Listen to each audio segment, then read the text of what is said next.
A couple of years ago, Sony, the people behind the TVs, cameras, and most notably PlayStation, released Mocopi, their own full-body tracking solution. I made a review on it back then, but it's now been 2 years, and Sony has made some changes that I think are worth pointing out. Now, this video is not so much of like a review, I already did that, but more of like a news style type video, just to let me know if you guys like this type of stuff and I'll keep doing it. Go ahead and grab yourself a snack, get comfy, and let's take another look at Mocopi 2 years later.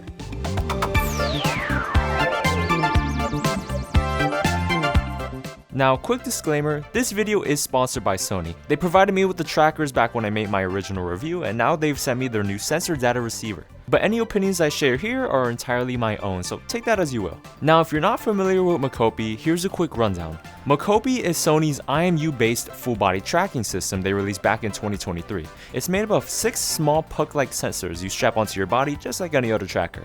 But what differentiates it from other trackers on the market is its form factor. Mocopi are still the smallest trackers you can get today, with each of them being 32mm in diameter and 8 grams. The whole kit comes in a compact charging case, making it easy to travel with, some really nice straps that are magnetic, and the overall build quality of this whole thing is pretty nice. Thankfully, since its release, Sony just hasn't left Mocopi to die. They've added some really interesting updates, so let's go through some of the biggest changes. First up, there's the introduction of the Mocopi Pro Kit.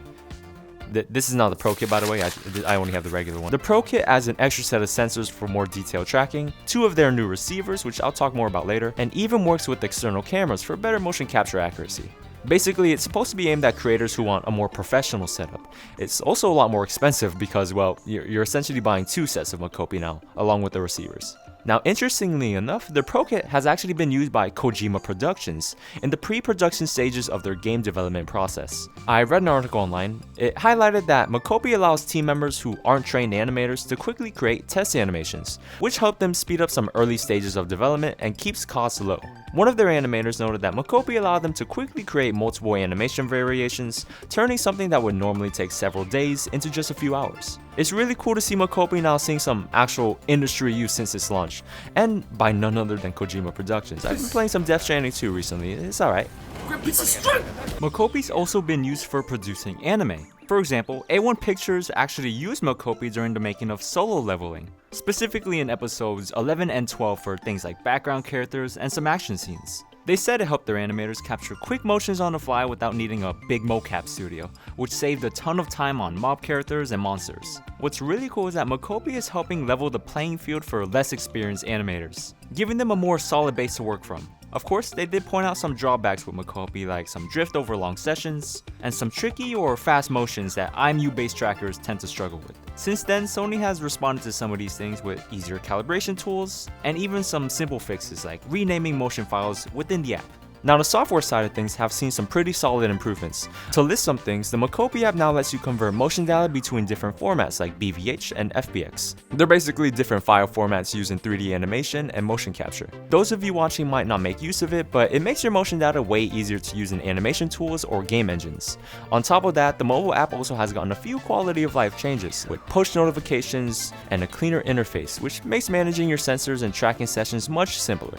But the question most of you are probably wondering is, what about its use in VRChat? When Mocopi first launched, VRChat support was there, but it definitely could have used some work. That made it a little tricky for casual VR users or some content creators who wanted some consistent tracking. But over the past 2 years, Sony's really stepped some things up. The biggest improvement is the Mocopi VR app on Steam, which works directly with Sony's new receiver. Now, this is where the sponsor part of the video comes in. Sony sent me this completely free of charge, so I'm here to give you a little overview on it. With this receiver that plugs directly into your PC, you can completely ditch your phone and start calibrating within Steam VR. Testing it out myself, setup was pretty fast. It's kind of exactly like how it is on the mobile app, except it's on your PC now. Calibration was pretty simple. It's the same as it's always been with Mocopi, with you standing still and taking a step forward. And after you finish that, you can see your little stick figure dude walking around. Also, I didn't notice when I was first originally trying to test these, but you have to enable the chest tracker and the knee trackers for them to be detected in Steam VR. After that, I hopped on VRChat and everything worked pretty instantly. It is a very seamless setup. Honestly, the hardest part was just figuring out how to strap the trackers onto my body, since I didn't have any extra Velcro bands laying around to extend my existing straps for my thighs and my chest. But I did have some tape lying around, so I just used that. Got my ankle stuff on. I have my hip portion that I'm gonna attach to my hip. Blink. And now I'm ready for a virtual reality. Mocopi is leagues better than what it was a couple years ago. I don't know what kind of magic Sony pulled to make this work, but thank goodness they did. And from what I've seen, the slight jittering in the Mocopi VR application feels like the kind of thing that could be ironed out pretty easily with some software updates.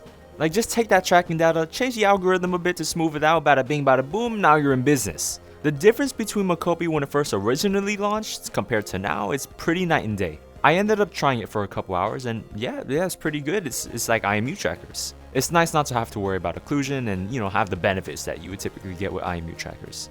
But so far Mocopi's lifespan, I feel like Sony is taking the right steps. It's really exciting to see how Mocopi has improved over the years, and I'm really excited to see what Sony can do to push it a little further. Like, maybe talk to the Slime VR guys again. They're one of the leading figures for IMU trackers right now, so they know what they're doing. Even so, based on everything I've seen so far, I feel like Mocopi has the potential to actually be pretty amazing. One of the things I really appreciate is how much it's changed because of community feedback. When it first came out, I think most people were somewhat unimpressed. Like, this stuff is pretty cool, but it's not usable for us. Some of the most heavily requested features from Mocopi was some easy PC integration, more stable tracking, and some better workflow options. And Sony ended up listening, cause now we have the Mocopi VR app, Slime VR compatibility, new export options, and even some little quality of life updates in the mobile app. It's not often you really see big companies like Sony adjust a product so much based on user feedback, but Mocopi is an outlier. Looking back at it now, I think I understand it a bit. When Mocopi first launched, I feel like it really wasn't built with VRChat as like its main priority. Sure, the functionality was there and you can sort of like play around, but it felt more like Sony was targeting creators and animators who wanted a lightweight option to capture motion for projects. That's probably why I felt so limited for full body tracking at the time. Fast forward 2 years later and things have changed a bit, with PC integration, VR focused updates, and all the community driven improvements. It looks like Mocopi is finally shaping up to be something that actually makes sense for both VRChat users and creators alike. Anyway guys, that's all for this video. I'd love to hear what you guys are thinking, so drop your thoughts in the comments down below. Also, I hope you like the new avatar. It's just something I put together real quick. I like it, it's pretty cool. It still has my signature slides, you know, and check out this little Easter egg. Whoa. Got my little name on there. Yeah, it's just, yeah. Thank you to my Patreons for still being my patrons. You guys are fantastic. Check out my Discord server where I spam this cat emoji pretty frequently. It's pretty cool. Thanks for watching, and I'll see you on the next one.